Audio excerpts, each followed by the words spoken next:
السلام علیکم ورحمۃ اللہ وبرکاتہ۔ وقت پر ملتا رہے۔ سیریا، جس کا سرکاری اور مکمل نام جمہوریہ سیریا ہے، اسلامی ملک ہونے کی وجہ سے عربی میں اس کا مکمل نام الجمہوریۃ العربیۃ السیریہ ہے، جسے بعض اوقات شام کے نام سے بھی پکارا جاتا ہے، جو کہ مشرق وسطیٰ کے ایک بڑے علاقے کے لیے استعمال ہونے والی ایک غیر واضح تاریخی اصطلاح ہے۔ مشرق وسطیٰ ایک بڑا اور تاریخی ملک ہے، اس کی وجہ سے اس کو شام کے نام سے پکارا جاتا ہے۔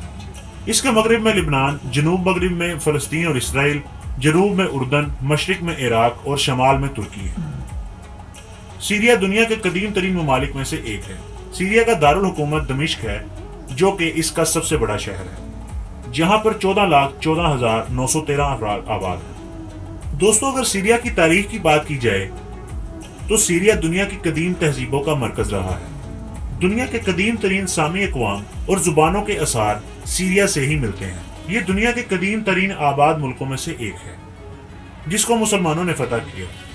1918 میں وہاں فرانسیسیوں اور برطانیوں کی ایما پر ایک کٹ پتلی حکومت قائم کی گئی، جس کا نتیجہ یہ تھا کہ کچھ ہی عرصہ بعد سیریا کا زیادہ تر علاقہ فرانسیسیوں کے قبضہ میں چلا گیا۔ فرانس نے جب یہ محسوس کیا کہ وہ مزید سیریا پر اپنا قبضہ نہیں رکھ سکتے تو اس نے سیریا کو آزادی دینے کا فیصلہ کر لیا۔ 1946 میں فرانس نے 1944 میں کیے جانے والے معاہدے آزادی کو دوبارہ تسلیم کر لیا اور 15 اپریل 1946 کو فرانسیسی اور برطانوی فوج یہاں سے چلی گئی۔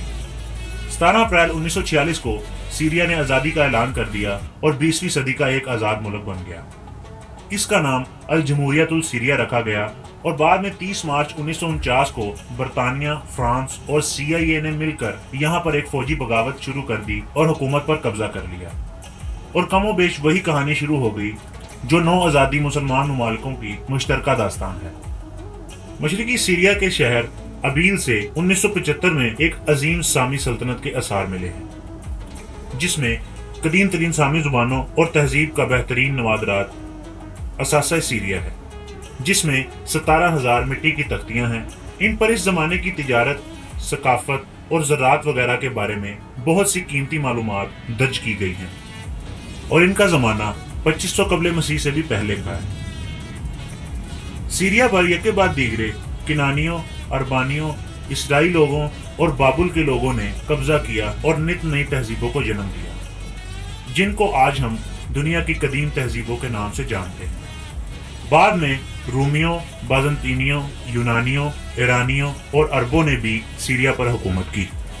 رقبے کے حساب سے سیریا کو دنیا میں 68ویں نمبر پر شمار کیا جاتا ہے۔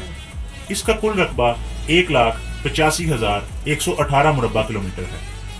اس کا 0.6% حصہ پانی پر مشتمل ہے۔ سیریا کو آبادی کے حوالے سے دنیا میں 63ویں نمبر پر شمار کیا جاتا ہے۔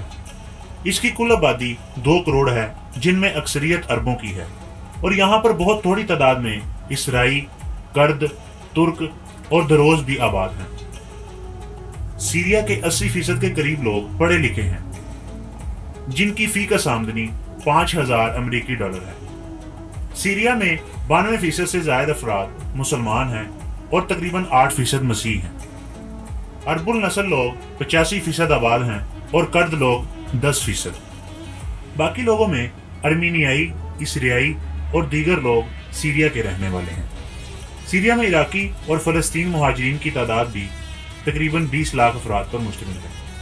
عربی سب سے اہم زبان ہے، لیکن دیہات میں کچھ علاقے ایسے ہیں جہاں پر قدیم زبانیں مثلاً ارامی بھی سننے کو مل سکتی ہے، مگر یہ قدیم زبانیں دم توڑ رہی ہیں۔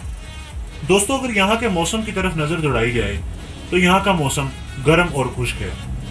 یہاں پر سردیاں بہت کم عرصے کے لیے آتی ہیں اور کبھی کبھار بحیرہ روم اور لبنان کی سرحد کے قریبی علاقوں میں برف باری بھی ہو جاتی ہے۔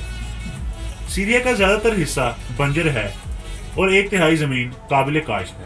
قابل ذکر دریائے فرات ہے، جو ملک کے مشرق میں بہتا ہے، جس میں ملک کا شمال مشرقی حصہ، جو الجزائر کہلاتا ہے، کچھ سرسبز ہے۔